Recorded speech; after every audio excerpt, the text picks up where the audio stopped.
WDAF, Kansas City. Dan Henry, WDAF Local News at 11. The outlook for Kansas City, mild. The Missouri House and Senate are meeting in extra sessions tonight in order to attempt to find agreement on the state's $2 billion budget. And there's talk that budgetary committees could be working all night. If Kansas City's area construction is to be stopped tomorrow by a full-scale strike, no one is saying so. Representatives of 10 major construction unions met behind closed doors today, but made no mention of an intended strike at the close of the meeting. Today, pickets were posted at several construction sites, stopping work on the Crosby-Kemper Memorial Arena and the new Convention Center complex in downtown Kansas City. School teacher strike talks continue under the auspices of federal mediator Beryl Carlew. Today, teacher union president Norman Hudson was escorted from the Jackson County Jail to a negotiating session, then returned to his cell. The strike will be 38 days old tomorrow with no immediate end in sight.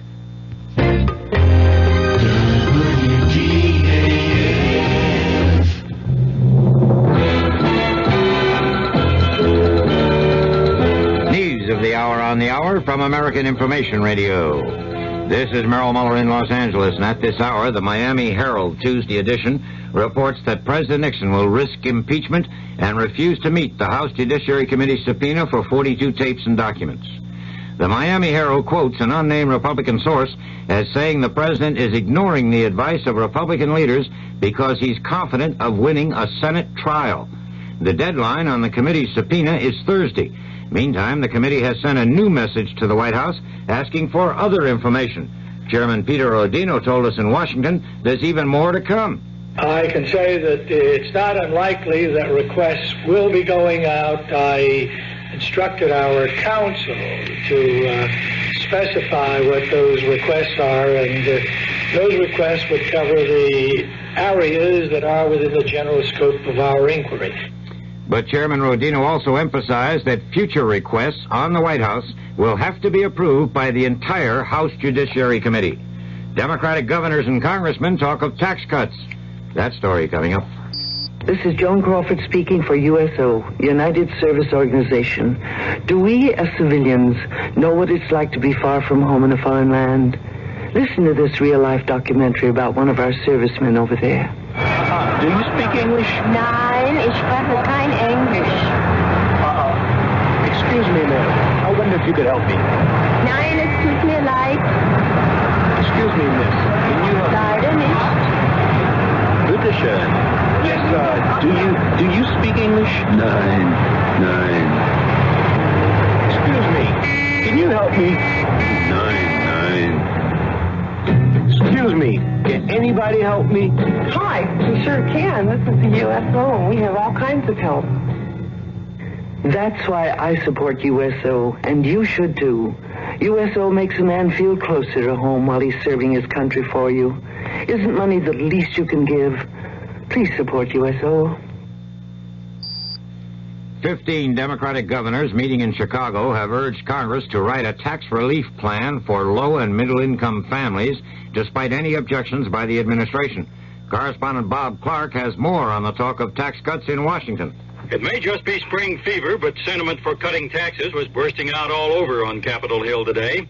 During their Easter vacation, many members of Congress found the folks at home on the brink of rebellion over the combination of high taxes and runaway inflation. With the growing fear of recession adding to the gloomy economic picture, there's a sudden groundswell of support in Congress for tax relief to stimulate the economy. The Senate's Democratic leader, Mike Mansfield, says he's all for it. A proposal by Democratic Senators Mondale and Kennedy to raise the personal exemption and thus reduce everybody's income taxes is drawing sudden support from other members of Congress, including some key Republicans. Bob Clark, ABC News, Washington. Veterans Administrator Donald Johnson has announced he will submit his resignation in the near future. Congressional leaders said after a White House meeting today, Johnson had already lost some authority in a department reorganization. American Telephone and Telegraph Board Chairman John DeButz has revealed in Atlanta that AT&T is seeking a 20-cent rate for paid telephones and a 10-cent charge for information in all states where it has not yet been approved. Indonesia's Minister of Communications has announced some survivors have been found at the site of a Pan American Airlines crash on the island of Bali. No numbers are announced. The plane reportedly fell with 107 persons aboard on its landing approach to Bali on Flight 812 from Hong Kong to Australia. Postal service to Canada has been halted at the request of the Ottawa government because of the strike by Canadian postal workers. This is Information Radio News. Senator Henry Jackson, in a New York speech, has urged the Nixon administration to seek a new agreement with the Soviet Union, sharply reducing nuclear missiles. Senator Jackson charged that U.S. security is endangered by administration efforts to reach what he called a cosmetic arms agreement this June. The head of the Petroleum Exporters Association has announced at the United Nations that oil prices will remain fairly stable until October, and then if inflation is worse, oil prices will go up again. From the Kurt Murs Sports Desk, the Kansas City Royals lost to the Boston Red Sox 4-1 tonight. They'll try again tomorrow. The St. Louis Cardinals were idle today. They'll host Houston tomorrow. The Milwaukee Bucks play Chicago, and the Bucks leading the best-of-7 series 3-1. And the Kansas City Omaha Kings forward Ron Behagen has been named to the NBA All-Rookie team for 1974. The Kansas City outlook: fair and cool tonight with a low around 45, then mostly fair and warmer tomorrow with a high in the middle to upper 70s. Dan Henry, WDAF News. The CBS Radio Mystery Theater presents...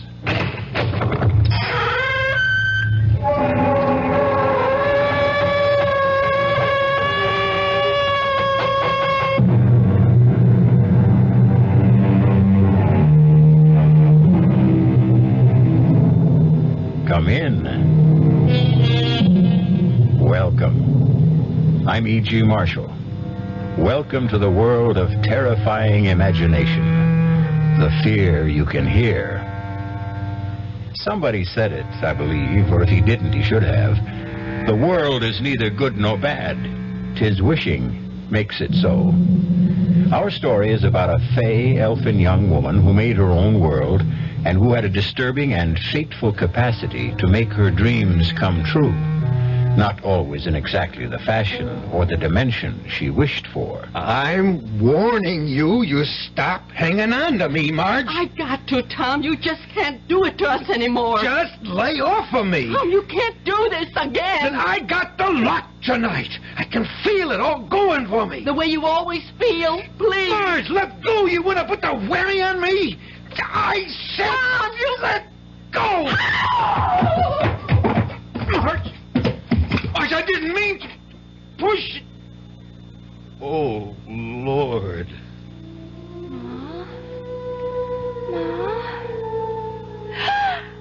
No! Pa, you killed her, Pa! You killed her dead!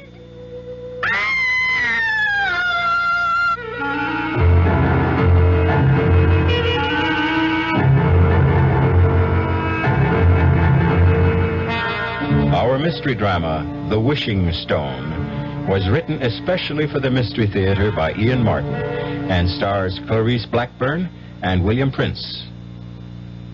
It is sponsored in part by the Kellogg Company, makers of Kellogg's Special K cereal, and by new sugar-free Diet 7-Up. I'll be back shortly with Act 1. Hello, Ms. Goldilocks here, and welcome to my professional taste testing laboratory. Oh, Papa Bear, could you bring that case of sugar-free Diet 7-Up over here? Another case? Miss Goldilocks, you're drinking this sugar-free Diet 7-Up like there's no tomorrow. You can't still be taste testing it. Oh, no, Papa Bear. Sugar-free Diet 7-Up has already earned my seal of approval. It's fresh, light, natural, delicious. I drink it because I love its taste. Now hurry up. Okay, here. This sugar-free Diet 7-Up really tastes delicious. Ladies, if you're tired of switching from one diet drink to another, take some advice from Ms. Goldilocks. Try sugar-free Diet 7-Up and you'll say, yes, this one's just right. I'll bear witness to that, Goldie. Project Hope is reaching out, bringing hope to more countries around the world this year than ever before. Newest addition to Hope's international programs is Ethiopia, where Project Hope's doctors, nurses, and other medical specialists will be working side by side with Ethiopians, teaching while they treat. Since 1960, Hope has trained more than 7,000 physicians, dentists, nurses, and other healthcare personnel, has helped establish new schools of nursing, dentistry, and physical therapy in several countries, and assisted in the development of hospitals, teaching institutions, and public health services. Hope's work has been heralded by heads of many nations, its services requested by many, many more. Hope is training and sharing. Hope is treating and caring. Health is what Hope's all about. Help Project Hope reach out. Help Hope reach out. Right, Project Hope, Room A, Washington, D.C.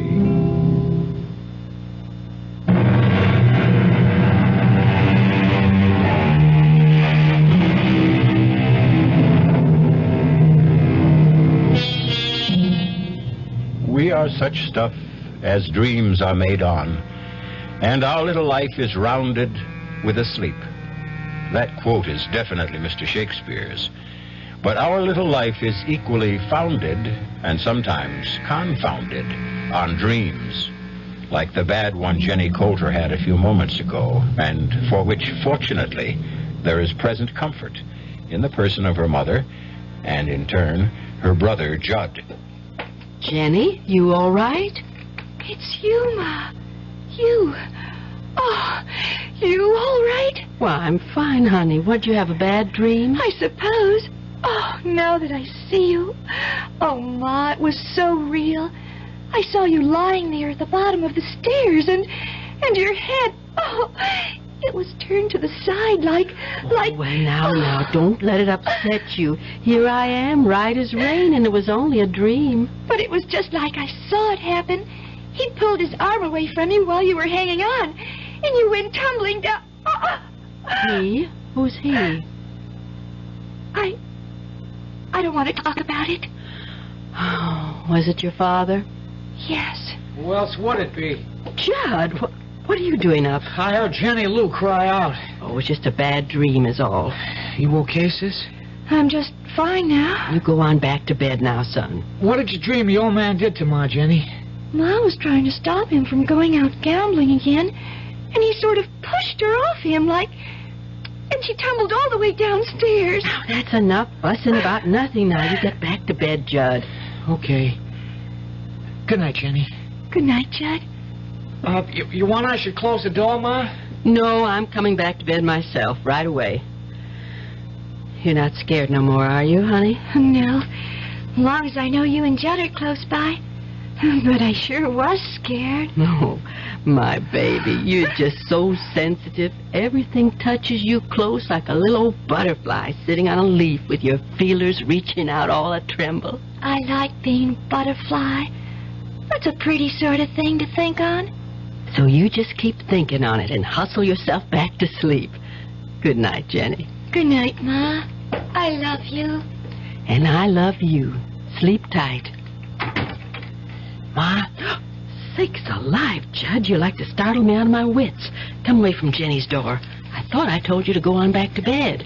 Was you and Pa having an argument again tonight? When? Well, right now, that she might have heard. Your father isn't even here. He went on out after you kids went to bed. Yeah, I bet he's over to Stover's playing poker. Oh, Tom don't mean what he does. He's sick. Yeah, and so am I. I'm sick of him.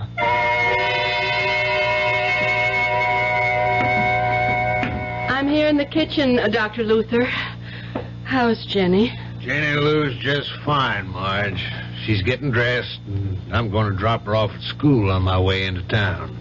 It ain't the encephalitis again. You got to stop worrying about that, Marge. It's not so easy. After last year getting put back one grade after missing all her classes. It won't take her long to jump back where she belongs. That's a right smart little girl. She used to be before. That's what I want to talk to you about. If I've told you once, I've told you half a dozen times that Jenny was one of the lucky ones.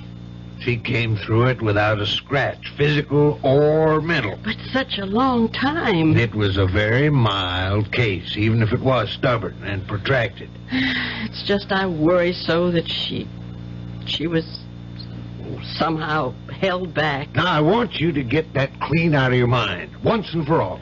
But sometimes she seems so young. Lord, what do you want her to be at 16?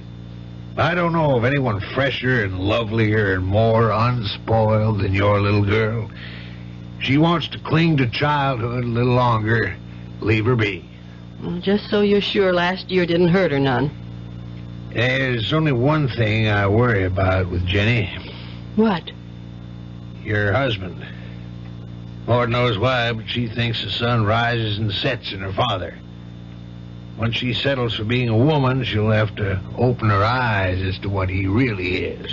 Oh, Tom doesn't mean to hurt anyone, Doctor. You told me yourself that he's sick. Yeah, I think it is a kind of sickness, but not one a doctor can treat. What am I going to do? I don't know, Marge. Oh, one thing I do know is I've got to go. People waiting at the office, but Tom is hurting all of you.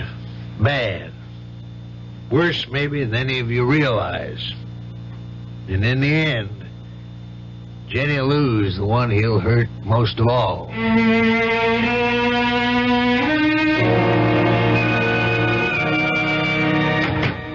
Judd, that you? Oh, yeah, Ma.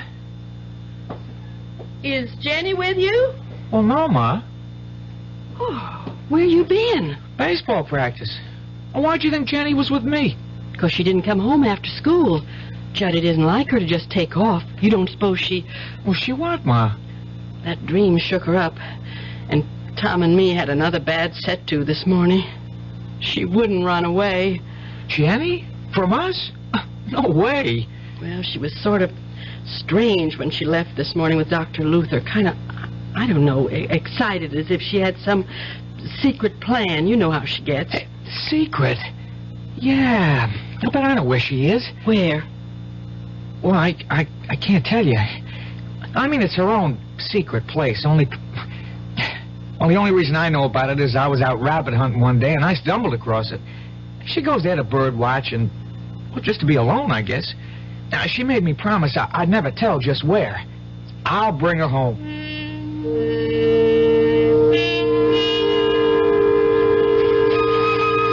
Jenny?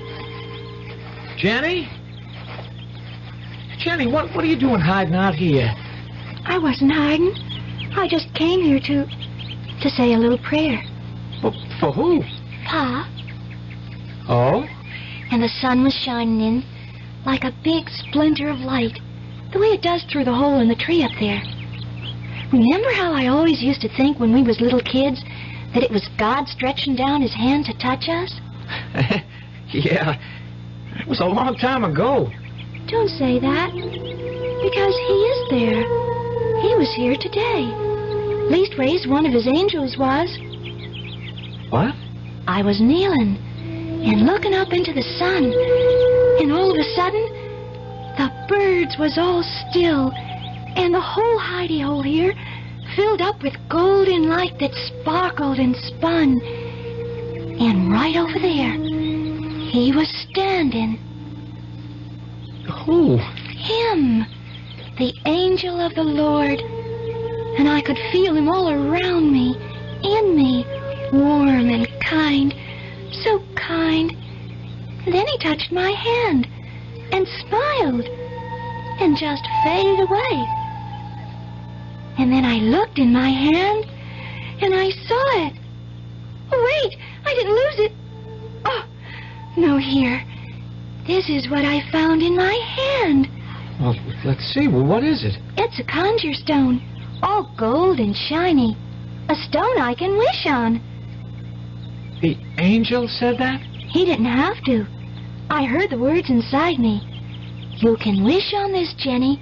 You can have anything you want in the whole wide world. You just don't believe this is a wishing stone, Ma, do you? Jenny, right to the moment, I just got to say I'm so fussed and fumed about dinner being ready and you kids not, and your father ain't home, I can hardly think straight about... Oh, Lordy, if my biscuits have risen, we're just going to have to sit and eat without Tom. Jenny, don't bother Ma right now. I just want to try my wishing stone. Wish something nice for her.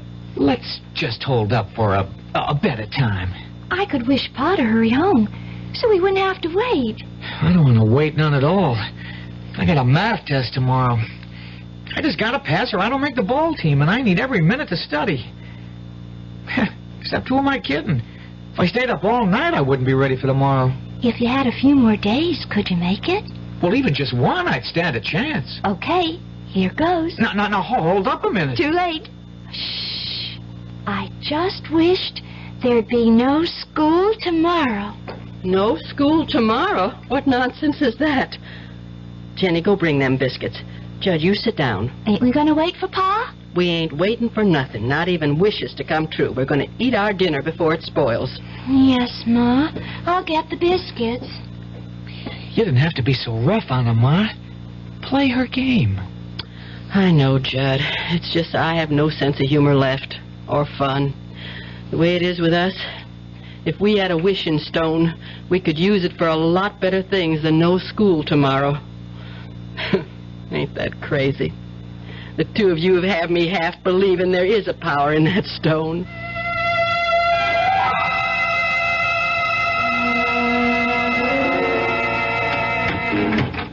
Hi, March. Tom? Where are the kids?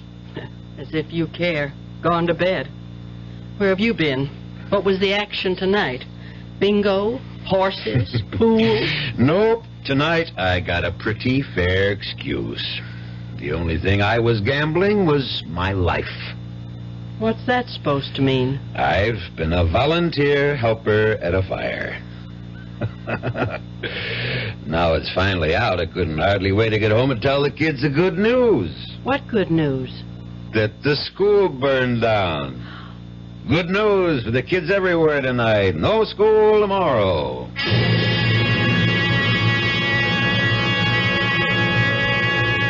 Is there any other catastrophe in the world that carries with it an equal amount of joy than a school burning down?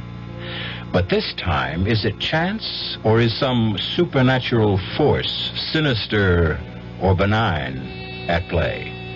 We're going to find out that this simple phenomenon, or happenstance, is a great deal more than sheer coincidence when we return in a few moments with Act 2. Some research experts say you can't taste the difference between beers. Well, if they're right, then Anheuser-Busch wastes a barrel of time Beechwood aging Budweiser. Only they don't think so. Brewing beer right does make a difference. And they're betting a bundle that you can taste the difference in Bud. When it comes to brewing Budweiser, the Anheuser-Busch choice is to go all the way because they still care about quality.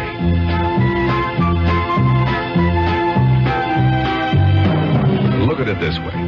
If the Bud people have a choice between what some experts say and what beer drinkers say, well, you'd better believe they'll go with you beer drinkers every time. When you say Budweiser, you've said it all. Anheuser-Busch, St. Louis. Don't let anyone con you into thinking it's wrong to turn in a heroin pusher. You're not ratting. You're doing your part to wipe out one of the most insidious epidemics racking our country today. So don't let anyone kid you. If you really care about the quality of life, if you really care about improving society, you'll do everything you can to get the heroin pusher off the street and into jail where he belongs. If you have information about a drug pusher, use the heroin hotline. The number is 800-368-5363. That's toll-free from anywhere in the country. The number again is 800-368-5363. 5363. A trained operator will answer your call, take your information, and pass it on to experienced federal agents who will investigate. You'll make your own special contribution toward helping us wipe out what President Nixon has called public enemy number one. Call 800-368-5363.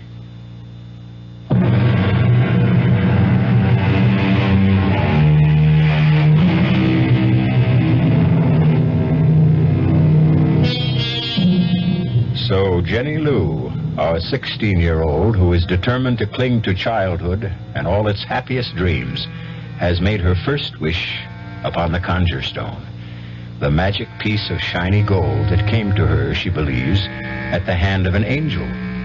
A wish that came true. Well, this one was a harmless enough request, although the manner of its granting has been destructive enough, if indeed it was actually granted. If this is a wishing stone, it is potentially as dangerous as a nuclear bomb. Did you say the school burned down, Pa? It sure as Tucker did, Judd. Ain't that good news, Jenny? I reckon.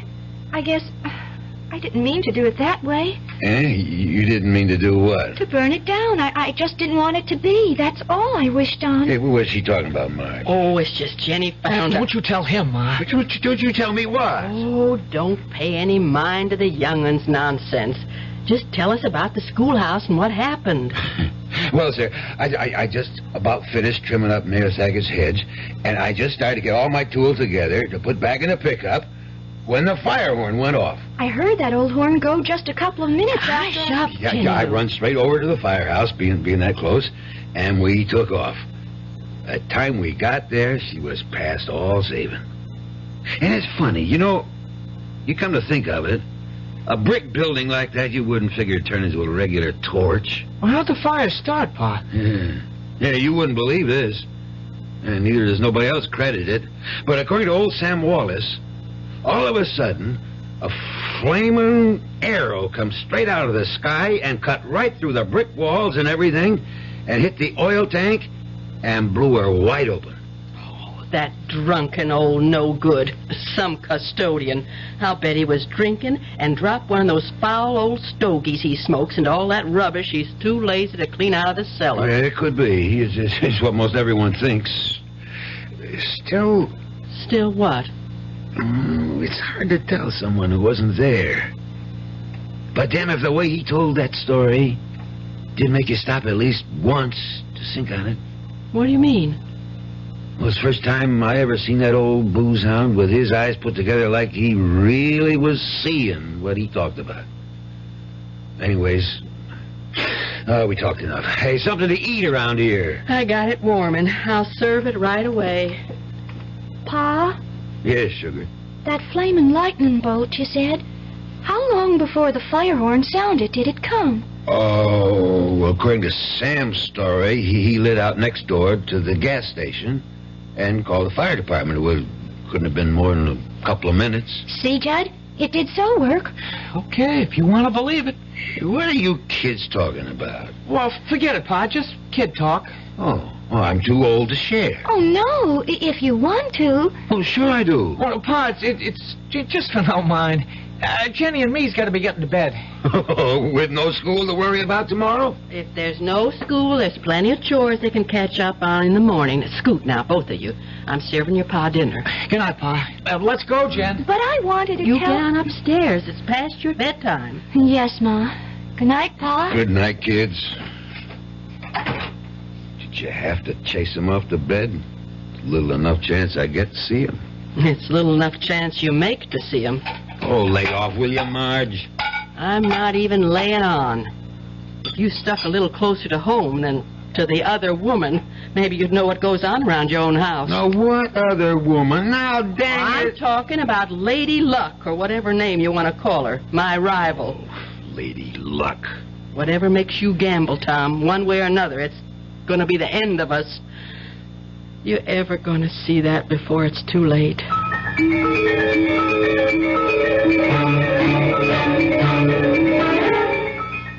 Why wouldn't you let me tell Pa about the wishing stone? Because. Because what? Because first thing you know, he'll take it off of you, that's why. Why would he? Because it's real gold? Jenny, that stone ain't gold. Then what is it? It's pyrite. What's pyrite? Oh, it's just what everybody calls... Well, it's a sort of metal. Well, anyways, whatever it is, it's real precious to me. It's my lucky charm. Well, that's why you better not let Pa know what you think about it. Why? Well, you know what he's like. He cares about gambling more than he cares about anything, and all gamblers are real superstitious.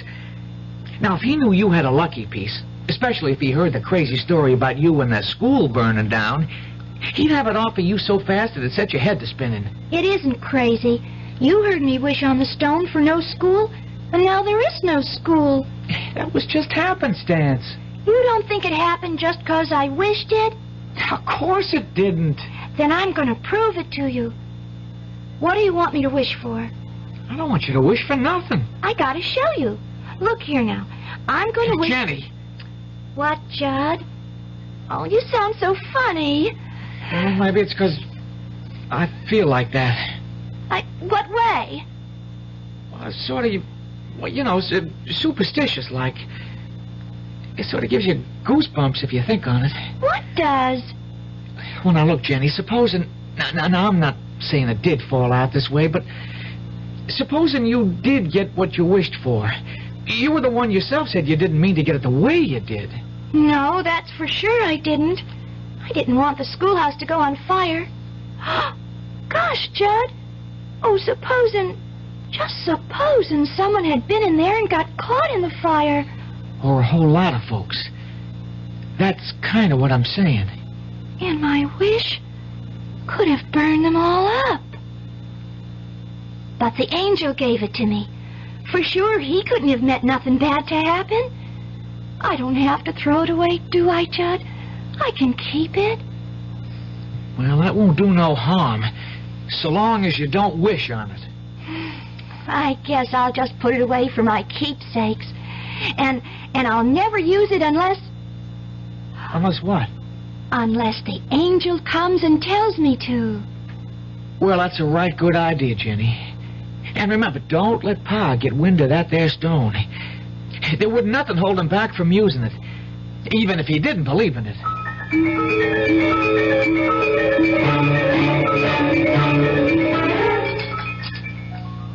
It's going to seem funny going to school in the courthouse. You think with only a Friday left in the week they'd wait until Monday to start up again? I'm glad they did. I don't want to miss any more school ever. Then you better look out the things you go around wishing, Missy. Oh, she's I'm sorry, Ma. She's taking a pledge. What does that mean? I'm not going to wish on the stone anymore, 'cause the wish you get might turn out bad for other folks. I think that's a very good pledge. Yes, only... Only what? I'll have to whisper. Well, don't mind me. I'm all finished. I got to get my books from upstairs. What's this you have to whisper? I was just going to say that with Judd's birthday tomorrow, I wanted to wish him a bicycle. He sure has his heart set on one. Well, you won't have to worry because he's already got one. Leastways, he will by later this morning. How? You see this flour tin? Yes. Watch this. Down under the flour, there in this old glass salt cellar's the money I've been saving up for most a year to get your brother the bike he wants. How come you kept it there? Your father, what he is, it had to be some real safe place to keep his hands off it. Who's that? Oh, it's your Uncle Al. He's driving me to work this morning. Get the door, honey, will you? My hands are all flour. Sure thing, Ma. Hi, Uncle Al. Ah, beautiful. Oh, my, you sure are as pretty as a picture. Getting to look more like your mother every day. And they don't come any prettier than that. Oh, you and your honey talk. You should have been on a TV instead of behind a cage. Thank God the bank don't keep its tellers there anymore. You make me sound like an ape. Me, Tarzan. You, Jane? No, me, Jenny. Well, I saw a guy here laughing. I knew you must be around, Uncle Al. Hi. Hi, Gabe. Give me some skin. Well, here's $5. I'm at you. Ooh. Say, that's some grip. You want an Indian wrestle? Oh, I'm going to be ready pretty soon to take you on. I think you're ready already. No, I got no time this morning. I got to catch a school bus. Come on, Jenny, we got to scoot. Goodbye, Ma. Oh, have a good day, son. Bye, Ma. And get a real swell you-know-what. I will. Be happy, Jenny. I am. Bye, Uncle Al. Hey, it's great to see you. We'll make it longer next time. Bye, Uncle Al. Come on, Jenny. Make next time soon. You can count on it real soon. Oh, they're swell kids, Marge. I envy you. Yeah, they're what I live for these days. Tom left already? No, he's upstairs, dead to the world. He rolled in this morning around 3, smelling like a brewery. That brother of mine, I'd like to knock his head off. The way he'll be feeling time he gets up this morning, you won't have to. It'll fall off all by itself. I got to talk some business to him. Like what? Well, I don't want to get you involved in it, Marge. Well, if it's about money, I will be anyway. It is about money. And there's no use asking him. I went through his pockets last night, and he doesn't have 1 red cent. But he's got to. What for, Al? Jim Kenny called me at home late last night. The insurance agent? Yeah. Last payment on Tom's life insurance hasn't been made, and tomorrow's the last day of the grace period. But I gave him the money for that a month ago. You gave him the money? Oh, I was a fool, I know, but things had been going well for a while like they sometimes do, or anyways, I thought they were. And he asked me to trust him, and oh, Lord, what am I going to do now, Al? I don't know, Marge. This time, I just haven't got it. What do you mean, this time? Marge, Tom is hopeless. I've been carrying him for years, or thought I was. I gave him the $60 for that same payment. When I found out last night it hadn't been made, I was mad enough to kill him. One reason I waited till this morning is to cool off. I'd help you out, Marge, but I can't. I had to take out a new loan to raise the cash for Tom. I can't let the insurance go. You'd have a tough time getting a new policy written if this one lapses, but how? Nearly a year I've been saving it for a bike for Judd's birthday tomorrow. Instead... I'm going upstairs to beat the... No, take me downtown, Al. I just can't face Tom this morning. I'll have it out with him tonight.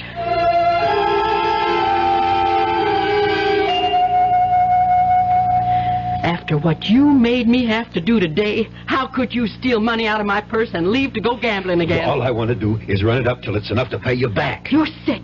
I'm not going to let you take the money I broke my back making today. I'll bring you back 5 times this. And you're not stopping me. Oh, yes, I will. I'm warning you. You stop hanging on to me. I got to, Tom. You just can't do this to us anymore. Just lay off of me. Tom, you can't do this to us again. I got the luck tonight. I can feel it all going for me. The way you always feel. Please. Let go of me. You want to put the whammy on me? I said... Tom! Let go!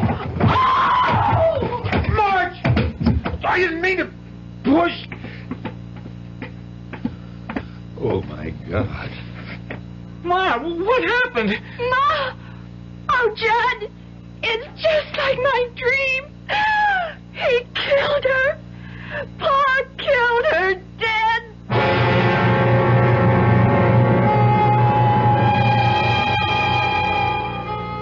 The terror of addiction. Step by step, it grows to envelop the addict till it becomes his whole world, shutting out everything else.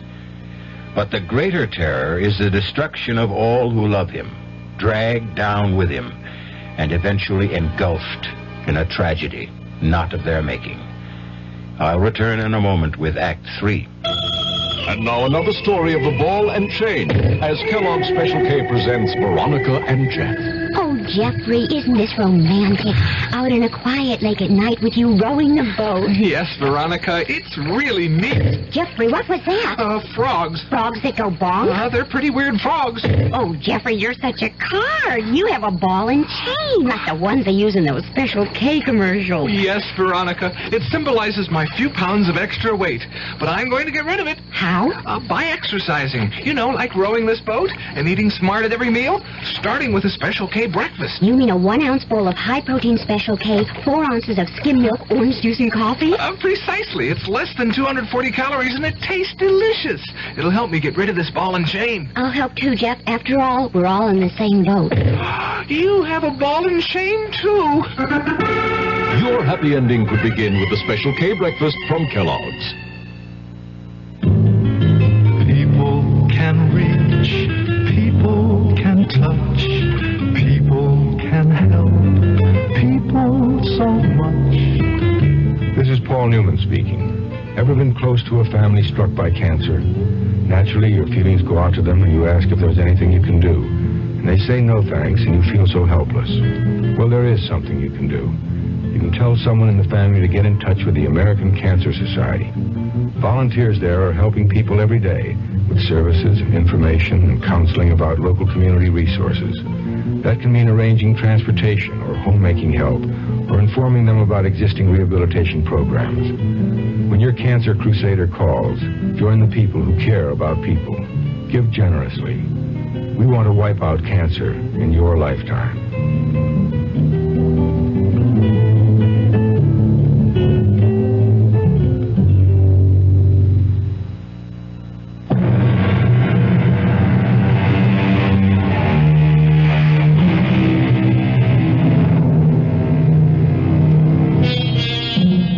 An endless moment in time.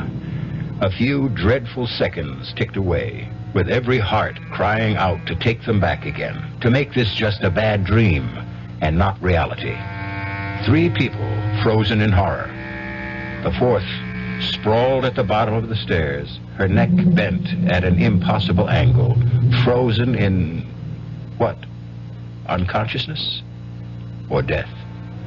Now, at last, the man brings himself to move. Marge.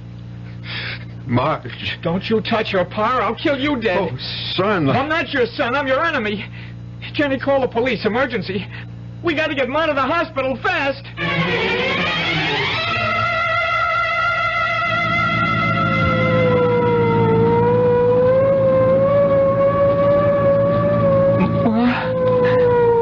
Ma. Okay, kid. Just take it easy. She's not going to die. You're not going to let her die, Doctor. Just hang in tough, kid. We'll do our best.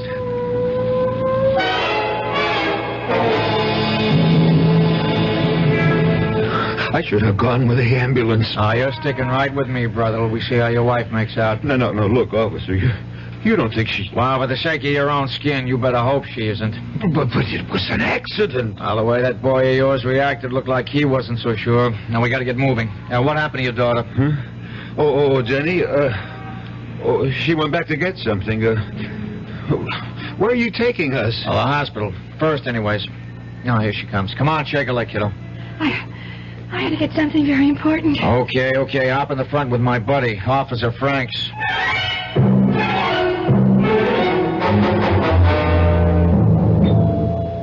Okay, Harry. Straight to X-ray.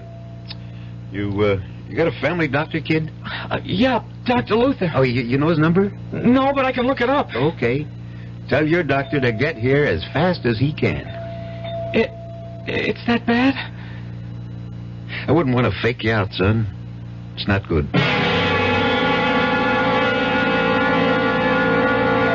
Can I phone Dr. Luther? He's on his way here. Is Ma going to die, Judd? I don't know. I'm scared, real scared. So am I. Judd? What? I'm going to break my pledge. You forgive me? What pledge? I brought the wishing stone. I'm going to wish on it. I'm going to wish that Ma's going to be all right, just like it never happened. If you want to, Jenny, go ahead. Can't do no harm. Oh, it can't do no harm. For me to use my wishing stone? Your what? Shh, quiet. I'm wishing right now.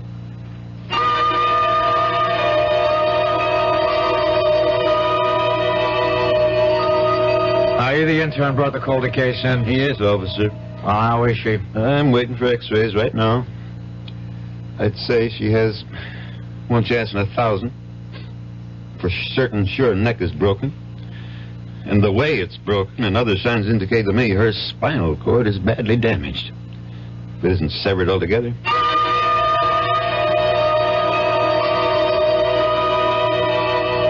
I just can't understand it, Dr. Luther. When I brought Mrs. Coulter in, I'd have sworn she was in deep coma.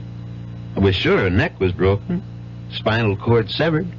There's no indication of that from my examination of her. Not the slightest in these x-rays. I know, but not in this second set. Was there a first? Yes. And that's the funny thing. When we developed them, everyone was fogged. And we don't know why. Well, these are perfectly clear. So is my patient's condition. I see no reason why she shouldn't go home. Cheer up, son. All interns make mistakes. I made a few buttes in my time. And I'll say this for you. If you have to make one, make it on the gloomy side. They're the ones that don't hurt anyone or anything. Except maybe your pride. But I can't understand it. That cop said it flat out that Marge was a goner. Well, maybe he was just trying to put the fear of God into you. Well, if he was, he sure succeeded. If it'll do any good. You think I made a stone, Judd? You think I don't blame myself for what might have happened? You think I wasn't ready to kill myself if anything happened to Marge?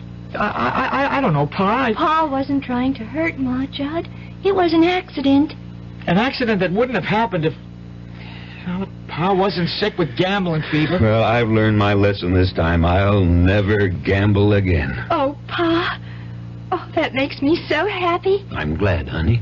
And it means I won't have to use the stone again. Mm-hmm. I can save up what's maybe the last wish for something special for all of us, instead of having to use it to stop you from gambling. What stone? The wishing stone. The one I used at the hospital to wish Ma well again. Oh, that's right. I forgot. Listen, Duchess. Let me see that stone. Don't show it to him. Why not? I don't know. It's just a sort of hunch that... Wait a minute. Here comes the doctor. How's Marge, Dr. Luther? She's fine, more's the wonder. Oh, a few scrapes and a bruise or two and a lump on the head. Nothing a good night's rest won't take care of. Thank God. You should. It's a miracle she didn't break her neck in a fall like that. That intern at the hospital was sure she did. But she didn't. No, Judd, I told you she'll be as right as rain. Well, can I go up and see her now? Yeah. She was asking for you. And the kids. She wants to see you alone a moment first. I'll go right up. Just to put your mind at rest, or maybe more hers, she doesn't want to prefer any charges against you. So you can tell her my report to the police will call it just an accident. She slipped and fell. I'll tell her, Doc. You got off mighty lucky this time, Tom. You better not tempt fate again. Well, I won't.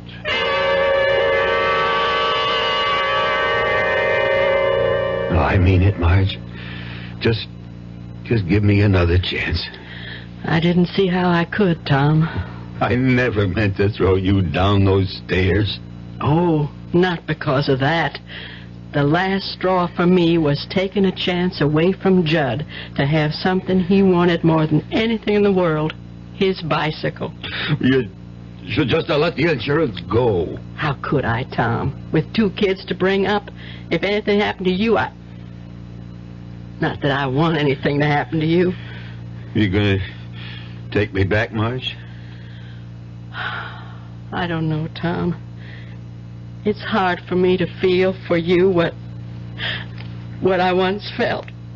But if you're going to promise me you'll quit the gambling for the children's sake, we'll try to make a go of it. You won't be sorry, Marge. I hope not. I just wish I knew how to make it up to Judd tomorrow. If there was something I could pawn. You haven't left anything in this house that you could. Except the one thing you could never get your hands on. Well, what's that? My wedding ring.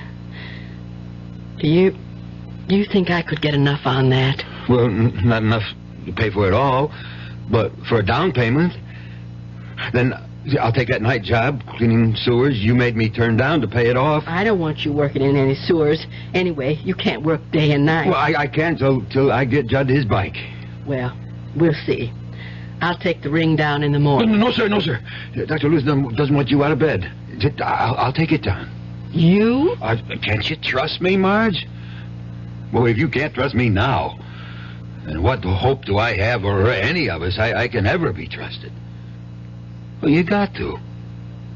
Or I swear to God, I'd just as soon be dead. All right, Tom. I'll trust you.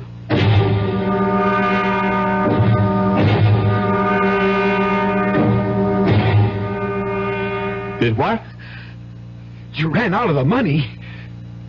Look, Benny, you got to do an old customer a favor, huh? You got to cover me for the 5th. Headlonger. Now, Benny, you gotta. That 15 I laid out on the 1st was money I got for pawning my wife's wedding ring. I got to get it back, and I got a hot tip. The headlonger's assured. Benny, for God's sake. Oh, just this once. Please. Benny.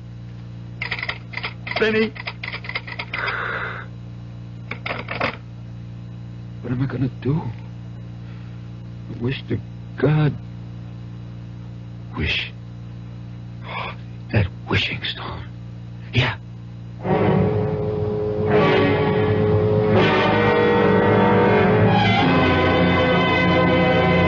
Where's Jenny, Judd? Oh, I left her down by the pond. We were skipping stones. I just came up to see how you were feeling. Fine. I'm going to get up. Your pa didn't get back yet, did he? No, ma'am. I ain't seen him since early morning when he pulled out in the pickup. Well, you go on back down and keep Jenny company. I'm going to make me a cake so we can have a real birthday celebration. Oh, it's all right, Ma. I don't need a cake. You're going to get a lot more than you bargained for. Now, go on. I don't like Jenny down by that pond alone. You know she can't swim.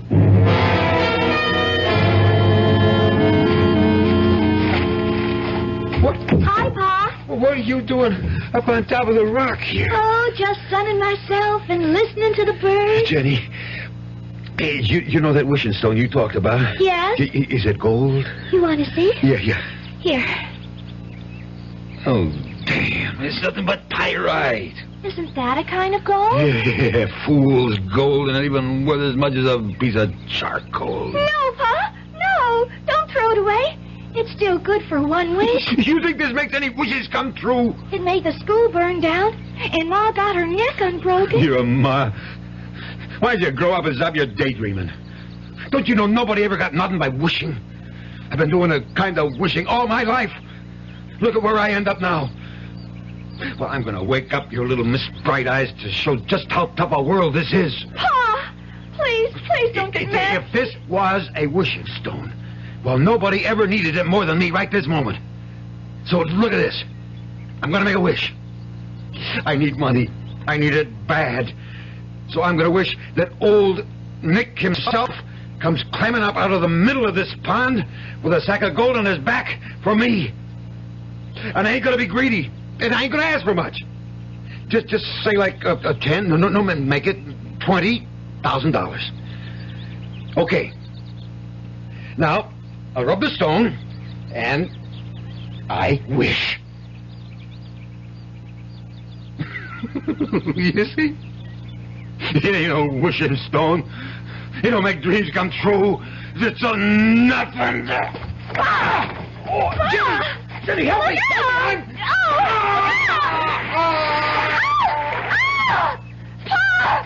Pa! Oh, why doesn't he come out? Help! I can't swim! John! Help! It's Pa!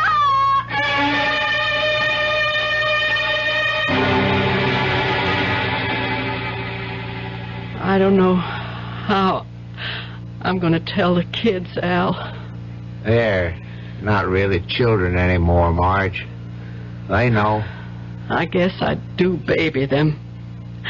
I won't anymore. In a lot of ways, they're better off. Tom... Well, Tom had a cancer that he just couldn't cut out. Even my wedding ring, he... Oh, I didn't want him dead, though. Well, he is. And it was of his own making. Kind of queer, isn't it? What? Him trying to show Jenny Lou her wishing stone wasn't worth a darn, and he ended up having his wish come true? Not quite. The policy's only for $10,000. There's double indemnity for accidental death, Marge. Tom got everything he wished for. The full $20,000.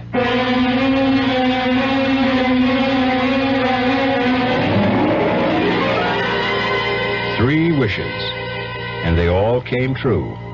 Whether by some supernatural force or sheer coincidence, it doesn't really matter. For in the end, everyone was better off except the one who didn't deserve to be. This was the gambler's last plunge, one he should never have taken with the odds so stacked against him. Like Jenny, Tom Coulter had never learned to swim either. I'll be back shortly. Hey, we're the Action Corps. See, we contribute more. T's for the teamwork of our crew. Aye, our ideals are high. Oh, oughtn't you apply? Means it's now that we need you. A-C-P. We could go on all day. Oh.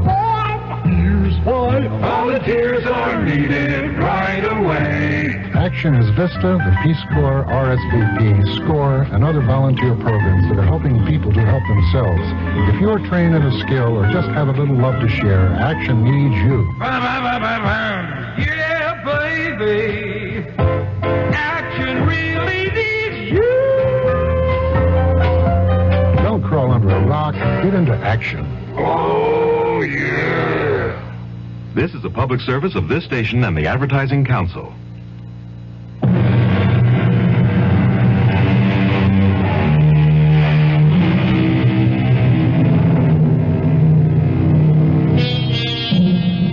As for the wishing stone itself, since it lies buried deep somewhere in the mud at the bottom of the pond, no one will ever know if it had the power to grant wishes. For Jenny, like all of us, had no escape from a common fate that soon befell her. She grew up and inherited a mantle that only Peter Pan seems to have escaped. She stopped believing in magic. Our cast included William Prince, Clarice Blackburn, Ann Costello, Jack Grimes, and Robert Dryden. The entire production was under the direction of Himan Brown. And now, a preview of our next tale. Your husband? You dreamed? It was no dream. Oh, it was my husband. His ghost. Oh, for the love... Rory. Stood at the foot of my bed, and he begged my forgiveness for leaving me a pauper and breaking my heart.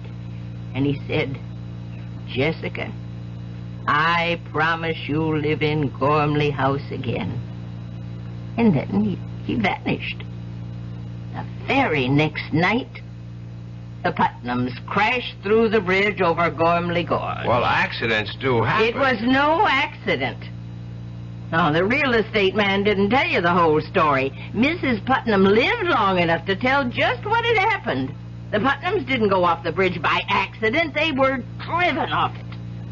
Forced to swerve off it by an oncoming car. A car driven by a skeleton. Radio Mystery Theater was sponsored in part by Anheuser-Busch Incorporated, brewers of Budweiser. This is E.G. Marshall inviting you to return to our Mystery Theater for another adventure in the macabre. Until next time, pleasant dreams.